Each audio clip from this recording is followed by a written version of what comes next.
అందరికీ నమస్కారమండి. తెలంగాణ రాష్ట్ర వ్యాప్తంగా ఉన్న రైతన్నలకు అయితే రాష్ట్ర ప్రభుత్వం అయితే గొప్ప శుభవార్తయితే చెప్పిందండి. సో, మనకిక్కడ ముఖ్యంగా చూసుకున్నట్లయితే తెలంగాణ వ్యాప్తంగా ఉన్న రైతన్నలకు అయితే రాష్ట్ర ప్రభుత్వం శుభవార్త చెప్పిందన్నాను గదా! సో, ఏంటంటే ఈ యొక్క రైతు భరోసా సంబంధించి, అలాగే రుణమాఫీ సంబంధించి అయితే మనకైతే అప్డేట్ అయితే వచ్చిందండి. సో, ఈ డబ్బులన్నీ కూడా ఎప్పుడు విడుదల చేస్తారో ప్రతీదీ కూడా ఈ వీడియోలో మొత్తంగా తెలుసుకుందామండి. ఈ వీడియోనైతే ఎక్కడ కూడా ఆపకుండా చివరి వరకు అయితే చూడండి. అంతకంటే ముందు కొత్తగా ఎవరైనా మన ఛానల్‌ని చూసినట్లయితే వెంటనే ఛానల్‌నైతే సబ్స్క్రైబ్ చేసుకోండి. మీరు కనుక సబ్స్క్రైబ్ చేసుకుంటే ఈ యొక్క రైతు బంధు అంటే రైతు భరోసా సంబంధించి ఏ చిన్న అప్డేట్ వచ్చినా గానీ మీకైతే ముందుగా తెలియజేస్తాను.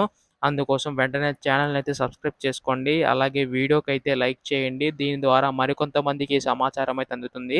ఇంకా ఆలస్యం చేయకుండా వీడియోలోకైతే వెళ్ళిపోదాం. గత ప్రభుత్వంలో చూసుకుంటే రైతు బంధు కింద, ఈ ప్రభుత్వంలోని రైతు భరోసా కింద ఈ పథకం ద్వారా రైతులకైతే మేలు చేకూరనుందండి. అయితే ఇక్కడ ముఖ్యంగా చూసుకున్నట్లయితే ఎన్నికలు ఇచ్చిన హామీల ప్రకారం ఇక్కడ మనకి రుణమాఫీ, అలాగే రైతు భరోసా సంబంధించి పథకాలు ఇస్తామని చెప్పేసి అన్నారు గదా! అయితే రుణమాఫీ సంబంధించి ఎవరికైతే ఈ డబ్బులనేవి జమ కాలేదో, సో, వారందరికీ కూడా మనకి ఎట్టి పరిస్థితుల్లోని ఈ దసరాలోగా ఈ రుణమాఫీ డబ్బులు జమ చేస్తామని చెప్పి అధికార ప్రకటన తొందరలోనే విడుదల చేస్తామని తెలిపేసి అన్నారండి. అలాగే ఈ యొక్క రైతు భరోసా సంబంధించి చూసుకుంటే చాలామంది ఎప్పుడు విడుదల చేస్తారని చెప్పేసి అన్నారు. సో, మనకిక్కడ ముఖ్యంగా చూసుకున్నట్లయితే ఎన్నికలు ఇచ్చిన హామీల ప్రకారం ఎకరానికి రూ. 7,500 చొప్పునైతే జమ చేయనున్నారండి.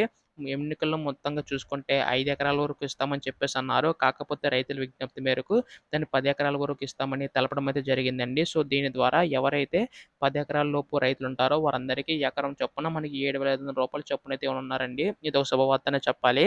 అయితే దీనికి సంబంధించి కూడా ఏంటంటే ఈసారి ఎవరైతే పంటనేది వేస్తారో సో, వారికి మాత్రమే ఈ ఎకరానికి రూ. 7,500 చొప్పునైతే అందనున్నాయండి. దీనికి సంబంధించి కూడా మనకు త్వరలోనే అధికార ప్రకటన అయితే రానుంది. సో, ఏ అప్డేట్ వచ్చినా మీరు ముందుగా తెలుసుకోవాలనుకుంటే వెంటనే ఛానల్‌నైతే సబ్స్క్రైబ్ చేసుకోండి. ధన్యవాదములు. జై హింద్.